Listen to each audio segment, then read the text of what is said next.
The Germans hated the Slavic people. They thought they were like Jews. They thought they were... This was first, number one, the German race consists like 65% of Slavic people, because they are living on the territories which was going from hand to hand. Okay, and some were Germanized, some not. But basically, Hitler said the Slavic people, or the center of Poland, what they call general government, this would be like labor reservoir for Germany, so they can take all people to work in Germany or in the general government in this Polish territory. There was no school for Polish kids. They send them later on, they send them like with 2 or 3 grades so they could read a little bit and say their name. That's all. In some cases, the Polish people organized some schools with the German, tolerated, like for instance, there was a school for marine,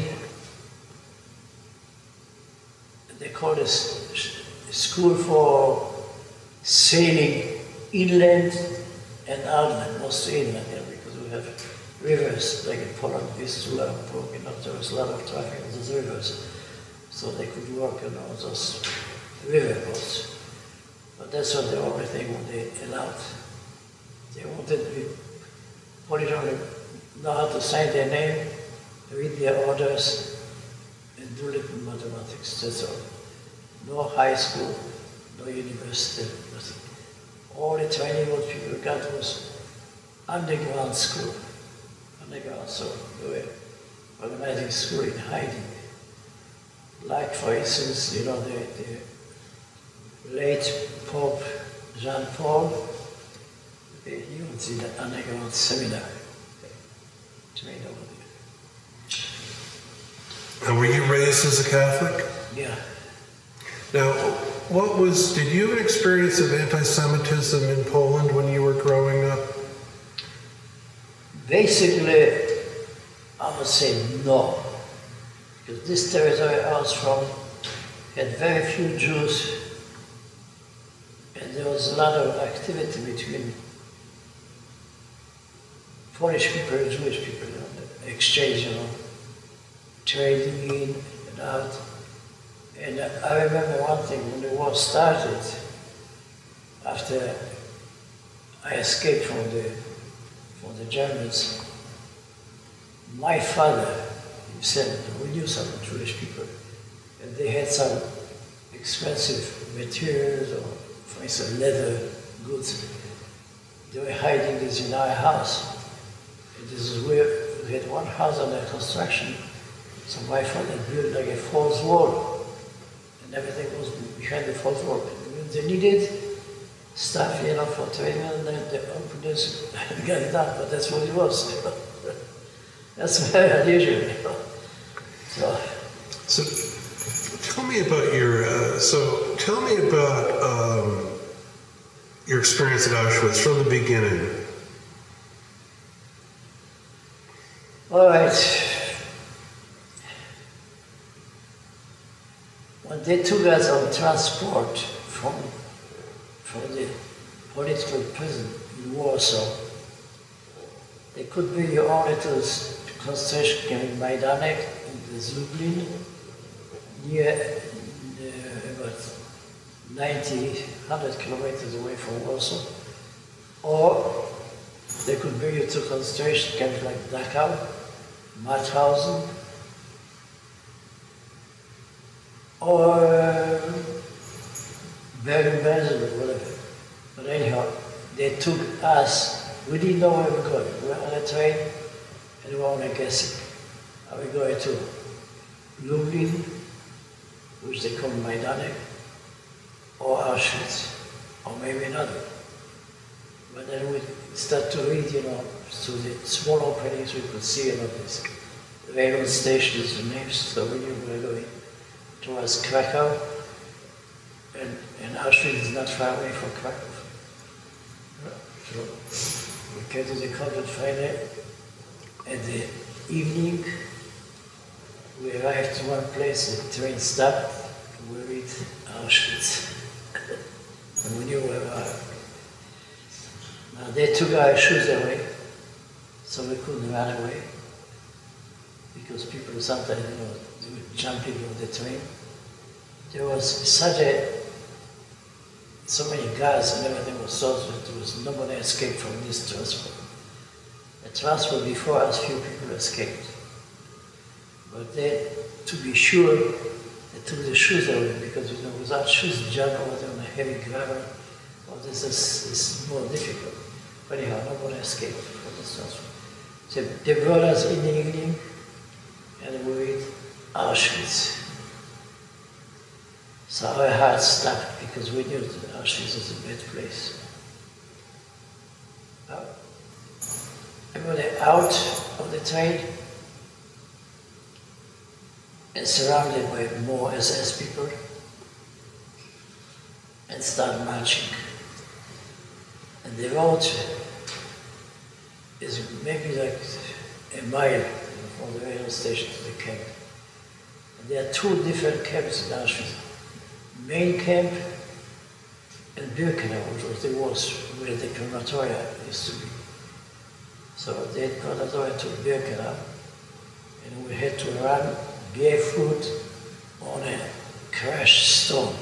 So our legs were bleeding. And then we arrived, because they took our shoes away. When we arrived over there in the camp, there was a big pile of shoes, They took it from the train going over and they go and pick up a pair of shoes. But you cannot find your shoes anyhow, so you took any shoes you could find, you took it. So for 2 days, they put us in one of those barracks, wood buildings, and everybody in the Stillgestalt, stay on attention, and a guy came over in a prison guard, and one of the SS people. And so the guy in the prison guard, he said, "My name is Meyer, and I am the Lagerälteste, I'm the head of the camp, and you are in concentration camp Auschwitz. Auschwitz. Auschwitz. You are surrounded by wire fence, barbed wire fence. The fence is electrified. If you go and touch it, you're dead. And before the wire fence, there's like a ditch, with water, so you can jump over this, But he said, when you go close to this, you'll be shot because the guards from the towers, they were shooting everybody who tried to do it. So nobody escaped at this time. But next day, we had one escapee. How he did it, he escaped. But then also if you tried to escape, they were shot immediately. So anyhow, now we spent 2 days over there in a barrack, in a wooden building, no straw, nothing in the bare ground, nothing to eat, except when we had maybe some left from the prison in the packet. So tired, so we had to lay down, lay down on the ground, we could not stand all night. So during the night, one guy came over and put the arm, and a higher of the SS officials asked one by one, name. So you have to say your name. Torunski, was your profession? Eisenbahner, working on the railroad. Next, what is your name? Meyer. What is your profession? So that's how he asked. And if somebody was not an electrician, electrical engineer or physicist, they wrote it right down. They separated them later on. They were using some of those guys for their own experiments. Not everybody else. but that's what the Germans used to do. So nobody told the truth anyhow. But yeah, I was working on the radio, that's what I thought.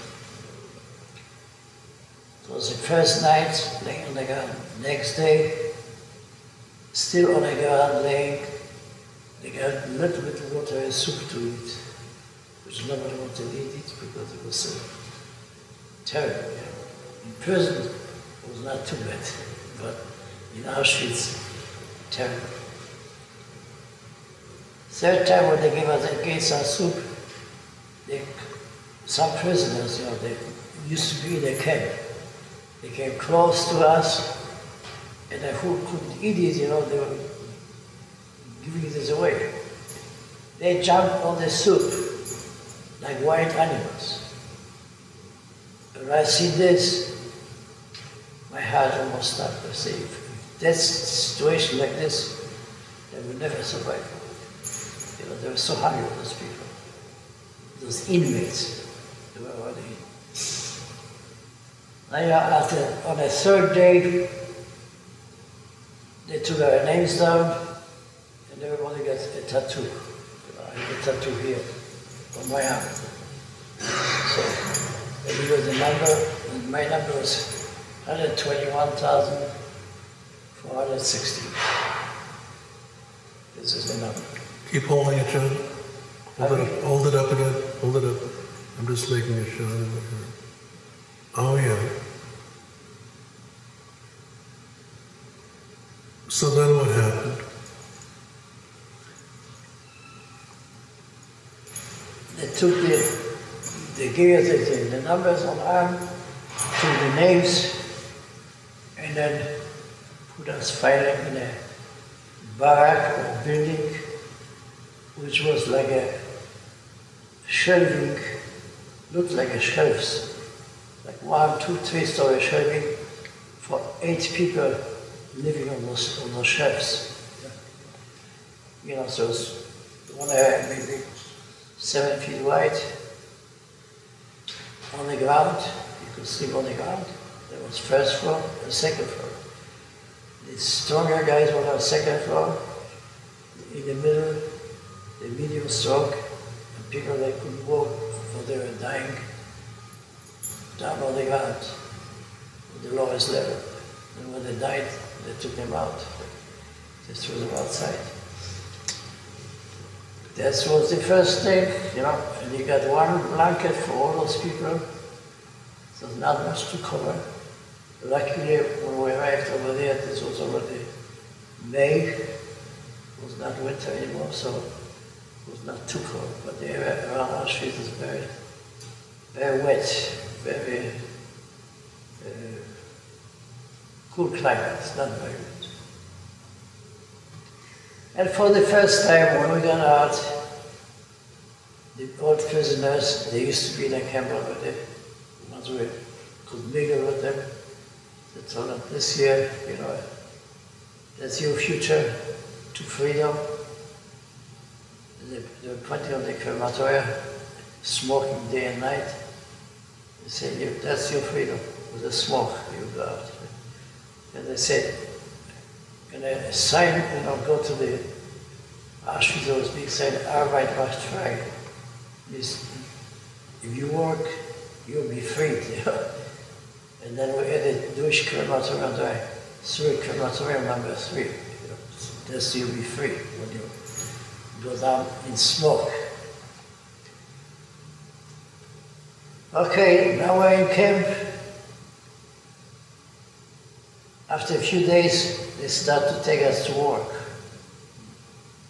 So there were groups, they were working, building, because they start to build a huge camp over there, so we're building, putting together buildings, still the barracks, what we call, and build the roads and everything. And there was beating going left and right. And finally, I ended in a hospital. If you couldn't walk for one reason or another, or you're wounded, and my leg was in bad shape. And going to hospital where there was like a death sentence almost. There were 3 hospitals, three buildings for hospital. One was number 7, number 8, and number 21. Number 7, you could survive 3 days. Number 8, a week. And number 21 or 31, you could survive a month or more. This was where they made the experiments. They sent me over there with the experiments because I was young, they could do experiments on me. But luckily, that after 3 or 4 weeks, when I was over there, an Army, Air Force officer, German Air Force, checked one by one, the names and who you are and so on. And he talked to me, and I can speak German. He said, rouse with you, get out from here. We don't want you anymore here. He didn't want to do any experiments, nothing. He said, go back to work. You cannot have that. So this saved me. Okay? What saved me? Not this, the ability to speak German. But while being over there, we're laying in like a beds, 2-story. The beds were first story, the second floor. So I was on top. I was looking down what's going on. They made the experiments and sort of injections and cutting open muscles, infecting this, putting this together, and then treating it. Experimental drugs, sulfur drugs, that's what they were using. This was in the Western world here, we uncovered penicillin, okay? The Germans tried to do something else because they had their wounded in front, they did other experiments possible to put this to use later on. Because after the war there was a question, because it took a lot of women and men in different experiments, okay? Putting people in cold water for 24 hours, see how long you can survive. Cutting muscles, infecting this, see how this will heal and so on. Plus some female experiments, which I'm not familiar with everyone, but I know that's where some special drugs were staying, and then if they kill them, they put them back to work. And so he kicked me out, so I went to work. And I was working buildings, those new buildings, and then building new roads. And I experienced it for the first time beatings. When they beat you really good. I got,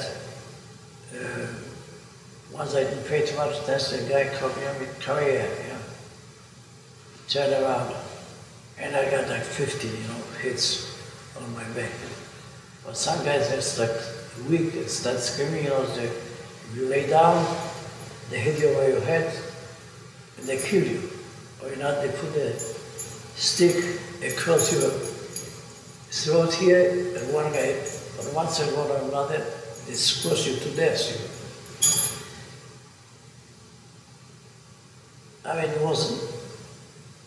this was a death factor, okay? And after 7 months, or 8 months over there, I was already used to the camp. They were like almost volunteers to go to Germany to clean the rubbish when the Allies were bombing the cities. You have to clear all the destroyed buildings, clear the roads and the buildings and so on. So I practically volunteered to this. I say, hey, maybe I can escape over there. I knew I cannot escape over there from Auschwitz because 1 in 100 could maybe escape. And over there was more possibility. So sent us all the way to Western Germany. We came to the 3 days trip. When we arrived over there to Cologne, Germany, they told us they came some prisoners, came over, brought some kettles with soup and so on for us, which was super good. After I ate, they said, you cannot go to the camp, but the camp is destroyed. The day, one night before, the Allies bombed the area and they destroyed the camp. They didn't destroy it completely, but there was hardly room for the people there used to live on. So turn around and all the way from Western Germany down to Central Germany to Weimar. Weimar, where Goethe used to live and was born.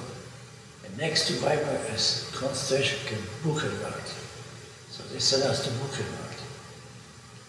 So we stayed in Buchenwald, they didn't know what to do with us. And so we stayed in Buchenwald, and they put us to work in a quarries. And the work in a quarry, so I had to break the racks, so I had to carry it from a deep hole up, this was not easy, really. You were weak, they gave you a big rack to carry. You couldn't do it, When you dropped it, they beat you for this. But anyhow, I survived, okay? So some people were beat to death. A lot of them survived, like myself, and some put their tool right away in the quarry, to break the racks. I was, for a certain time, I was doing this myself, breaking racks. Get a big rack and break it into smaller, like a crushed stone. Do it by hand. So from over there, they didn't send us anymore to rescue the Germans or whatever, where those cities are bombarded by the Allies. They sent us to underground factory and camp in Nordhausen. It was about 80 miles further north. Dora, Nordhausen. And we arrived over there. There was no camp. There were a few barracks outside with flats. The rest we were sleeping in the tunnels underground. Some people stayed for a few months. I stayed probably more than months over there. Because over there, you had to clear the dynamite, the tunnels were built. What they did, they built, when you look at the window, one row, one here, 2 tunnels, and then they connected them. This was huge factory underground. They had chimneys, everything. And what did they do over there in this factory? They built V1 and V2 bombs. V means forgotten in German, it's revenge bombs, what they were shooting against England. And then later on they built Messerschmitt fighter planes over there. That's what they did, okay? But before, the towns were fairly well built so people could survive somehow, thousands of people died of it. So anyhow, I was lucky, because after a certain time they asked for carpenters. So I was carpenter. I said, I'm a carpenter. So myself and another group, about 10 guys, they sent us out of the camp. They built a camp barracks, building huts, whatever you call it, for German civilians. So we were working on this. So you had to know some carpenters. I was pretty good at this, because my father was a builder, so I used to play, cut wood and nail stuff together, plus I was not completely stupid. And then while over there on this camp, there was a school which they converted to office buildings. There was a lot of electrical work to be done, new lines, everything. So they looked for electricians. So there were quite a few electricians, real electricians, civil light, but they couldn't speak German. So There were mostly Czechs and a few Polish people. And so I volunteered, I said, I'll be an electrician. And I was an electrician. I was elected foreman almost, because I could read German, I could read blueprints. So I told them what to do, which right away and Thailand. So I learned at the same time, because yet their system is different than here. You know, they are 360. There's RST, you know, the different, so you can split every, it's alternate time also. But anyhow, suddenly, you know, I was a very important person because I could translate and I could read technical prints, you know, and explain, you know, so this is one job. Okay, when this ended, they put us again to fix the buildings for the German civilians, and this was not too bad, the job, because there was also a big kitchen. Sometimes they need people to peel potatoes. Someone over there and peel potatoes. And when you peel potatoes, they can steal fuel. And then we found a way how to get some soup. So, and then when we get enough soup, we exchange it with another group, you know, they're working with selecting clothing. So we got some clothing and we could sell it to the German civilians, you know, if they were any around. And so you survived as good as you could. And then one day, in winter time, they took us to clean snow. Out of this, we were working, it was like, let's say this was like a sub-camp, about 10 kilometers north. There were some office buildings, and they needed people to clear snow because there was a big snowstorm. So we went over there to help, and they couldn't pick us up because it was snowing so heavily, so they were stuck over there, so we could go to the main camp. So we stayed overnight. Now, what do we do? Escape or stay with the SS? The SS were treating us pretty good over there. And, but there was so much snow outside that if you run away, what do you do? 100 feet or 200 feet in order to catch up with you, so there's no sense to do it. It was impossible to do it, especially with not the proper clothing. And the clothes we had was not really for winter. And when you move for work, was okay, but not for traveling, impossible. I was always ready to escape. I had some civilian stuff underneath, you know, in case, but this was good for summertime, but not for winter. Anyhow, we had to stay overnight, and this was the end of the commando, what you call it, the work group I belonged, because they wouldn't send us out anymore of the main camp.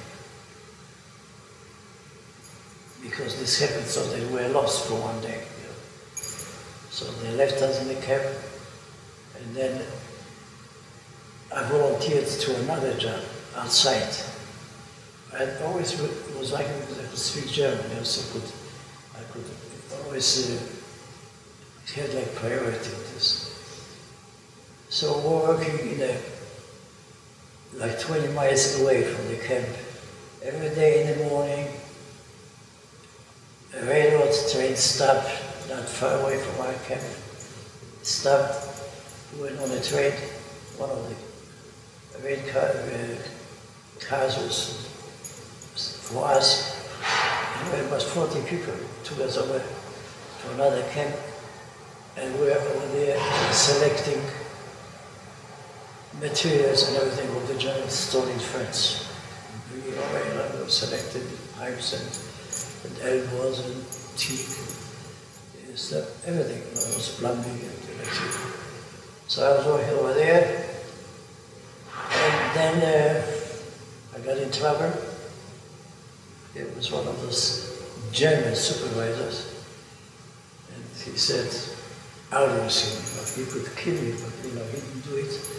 So I stayed in the camp, and they gave me another job.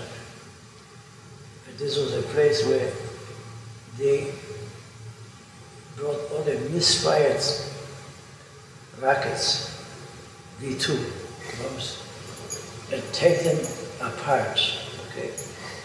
And select good material and another destroy. So we did a lot of sabotage, you know, was good with bandit anyhow. But any dent, you know, was no good. And so it was a lot of sabotage going over there. But I was working on this, and next to me was a German industrialist.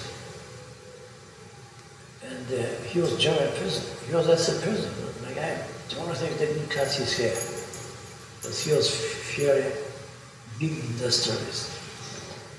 And they put him to work in an office. And I was helping him outside get the data. And then through him I got in the office also, so I stayed in the office quite a while. And in the office there was German civilians. And there were about 3 guys and 3 girls, useful girls. That's no question, they were very nice.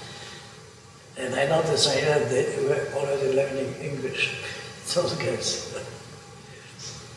Anyhow, I was working over there, and once I was caught by a civilian. You know, I went over there in the office and took some paper. You could roll cigarettes with this, and he spotted it, and he wanted to report me. You will report me either beating or killing. And he told me, do you know what is happening now in Dora? This was the main camp. He said, I don't know exactly. He said, hundreds of people are killed over there. Because there was like uprising, there was the prisoners, and they were shooting whatever they could. And another sabotage. That's the reason why. So anyhow, this was in 45, close to Easter holidays, and I told him like this, "Well, have mercy on me, you know what will happen to me." And he said, you know, you don't want to see me killed for a piece of paper. No. And finally he said, I see what I can do. And you know, there's a bed next 3 days, you know, I was like this, you know, because if you would report me, they will kill me. And he didn't say anything. And the Allies were approaching, so they closed the camp. They transported us from over there to Bergen-Belsen. This was a death march. Along the way, they killed so many people. I mean, that's very difficult I could describe this, but I could write a book about this. It started about 500 prisoners, and I don't know how many ended, 200. Okay. The rest were killed in the ditches, you know, buried away. So I made it. And at the end, I escaped only for 1 or 2 days, you know, because then the Allies came over. How did you escape? I told them it was today, if I were to do it again, I wouldn't do it. It was stupid because there were guards around, but they were not as much as before. You know, and some of the guards were Hungarians, not even Germans, you know, because the Germans, they put them right in the front line to fight. And I escaped and I was hiding, but then in a day and a half or 2 days, I could see, you know, tanks coming, you know, from the woods. They were Canadians, you know, and they were approaching the camp, you know, and I could get out from hiding. But it was risky, it was stupid. Basically, I would say it was stupid, you know, because it was all catch me or shoot me. And in the camp itself, people were dying out of hunger. No more from killing, you know, that's the killing. The Germans, what they could kill, they killed already before they got to the camp. And then in the camp itself, the only thing is hunger. And I tell you how bad it was. Like when they dump a load of potatoes or any other, you know, food in front of the kitchen, they had to have a guard over there watching this because the prisoners over there, they were they were jumping and stealing whatever was edible. So what they did, like 3 guys, they said, okay, we'll jump in. One of us will be killed, okay? Because he could take on and shoot one. The rest will escape. So that's what's happening. We wanted to kill him. So I didn't take the risk. I said, no, thank you. But there's a lot of guys, no Russians or French, they tried. So they succeeded, not all the time. Someone was killed, but there was. Usually, they got in 3 guys, jumped at one nephew that was killed, or wounded at least. Okay, what else do you like to know? Well, you were shot, right? I was shot. Tell me the circumstance of that briefly, because I was shot during our transport, you know. It was a straight bullet, you know, hit my ass, you know. It was not anymore so powerful, probably bounce off something, because the wound was deep flesh wound, and when it hit my back, my ass, you know. So I still one scar over there. Now, I'm not sure I understood the circumstances of your escape. It was with the 3, and tell me about that again. Well, this escape was like, they brought us over to Berlin, okay? And the camp was surrounded by guards, but not with electrical wire anymore. Part of the camp was electrical wire and loaded, but the rest was all the guards, okay? So you had a chance to sneak out, because, you know, I was watching how the guards, what they do. I look at the guards to the right, and I'm counting, you know, how long it takes him to turn his head to the left. Sometimes, you know, it took him counting until 10. Sometimes he doesn't turn at all. Sometimes he turns all the time in one direction. I go, I look over there at this window. Okay? Then straighten out, and go over there to this way. Okay? And then you have another guard farther out, you know, so you have to take a risk, you know. I mean, it's nothing foolproof, you know. They were shooting all the time, you know. I know they were shooting after me, and because and other guys tried to escape, some were shot, some got free. You know. But this was easier because the end was coming, you know. And then they replaced the guards. They took them all out, the Germans, and put Hungarian guards. And they didn't give it them. You know. They were standing over there doing nothing. But anyhow, from over there, I was free for about 2 weeks, you know, in a German country, you know. You understood too much because there was some SS marauding, they could shoot you. So we're in groups, you know, and we tried to get some weapons, you know. So I had my rifle, okay, but they had nothing. Okay. And so we're lucky, you know, nobody really, none of the Germans attacked us. Okay, and the farmers, we stayed, you know, in a like a village Osterode, and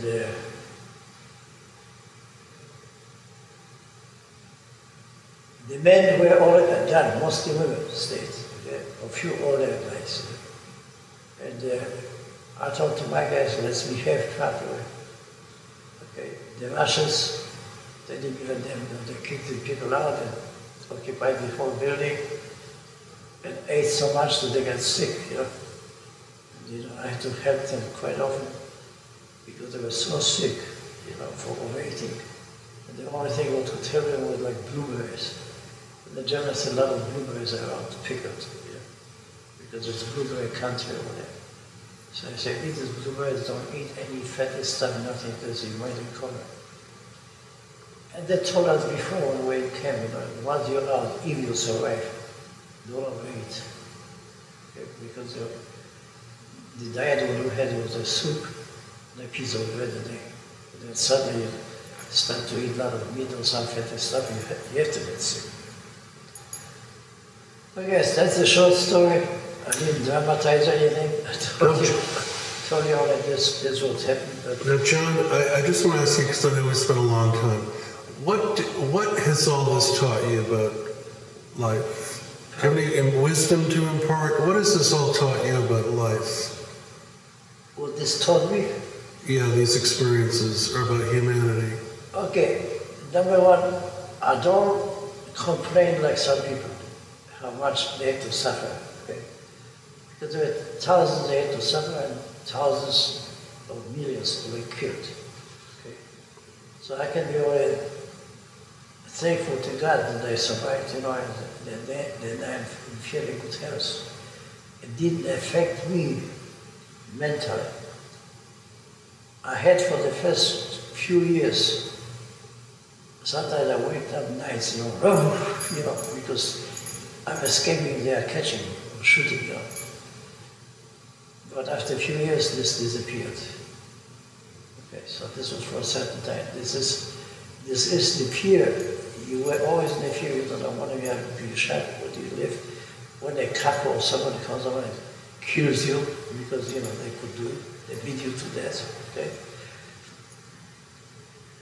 And basically, I can say it this way: that I went through hell, which I don't want to describe in particular. But I survived, and I'm thankful for this. And I want to even think about the bad stuff. Because you could say the cases were working close to crematoriums, okay? They didn't put me in a gas chamber, but I've seen those women, children, when they were pushed, open the door to the gas chambers and pushed them in with a rifle butt, And then you could see a little bit later, a smoke coming out, they were all burnt, we knew about this, what happened. Well, John, thanks for sharing this time with us today. I really appreciate it. No, there's nothing, I didn't want to dramatize anything, put it in the straightforward words. I will go in detail. Some experience what I had was somewhere very horrified. Okay? But I don't want to even think negative, because I see when people were beat to death, the way they hug, okay, the way they stabbed, the way I was helpless man once, a guy got, stuck in the mud up to his knees. Because the camp was just under construction, and he was going to for the first help, to help him. Okay, and he couldn't make it. He was close to the building, but he's stuck in the mud. He couldn't move. Nobody would help him. I went over there, tried to help him. I started to sink. Then finally, I have to get out because I will go down with him. Yeah. So I only told a few more guys, you won't help me, because I had to be back in my barrack, because there was a head count. Yeah. And this poor guy, I never forget him, because he said, "Oh my God, I want to see my daughter so badly." He was a Russian. In Russian he said, "Я хочу видеть мою дочку." But I can speak Russian, I understand. And he was crying now. I don't think that I will ever see them. I will never survive this. Yeah. Can you see this? The desperate person. He knows, that he wanted, and nobody will know the way he died and how he died. Because nobody will know if I will die, will be killed, or die. Nobody will even notify my family. At the beginning, the Germans notified the families. But then toward the end of the war, everybody was in disarray. Some areas were occupied by Russians, so nobody cared for anything. You live today, you dead tomorrow. They didn't care about their own people. And how bad they were, I tell you when they were transporting us or chasing us from one camp to another, we had to stay either outside or in some border camps or very often in barns. And one of those barns was in Ohov, not far away from Belgrade. And the reason why I don't forget this because some of the Germans, they were also in Kosovo, they escaped. The SS let them evidently go because I didn't see them anymore. Then they chased us out, and the next transport was already waiting to go in the barn to rest and sleep a little bit because they were chasing us day and night. Do you know what happened? The Germans put the barn on fire. And all the guys after us, they burned to death. John, what happened to your family? You know, unfortunately, I don't like to talk about this too much because I never seen my mother and father anymore after the war. And I seen my sister and my two brothers. Yes, I seen them, but not my parents. One of my friends died. I seen one friend, he became a priest, you know, that's what he wanted all the time. I seen him, and I seen one of my girlfriends, or friend, you know, I knew from the news, she didn't recognize me. People basically only one lady, elder lady, recognized me when I came back. Because, you know, people change. I was a young guy. Okay, now after a few years it changed. Yeah. John, we're going to have to stop. I'm sorry I'm out of battery here. Yeah. But thank you so much. It wasn't anything special because I didn't tell you about any of those cruel things, what was happening, hanging, and so on. We had executions and public hanging was taking place, and beating, and the conditions in the underground factories. But there are books you can probably get, and they will describe them more vividly. Well, thank you very much, John. Thank you. My pleasure.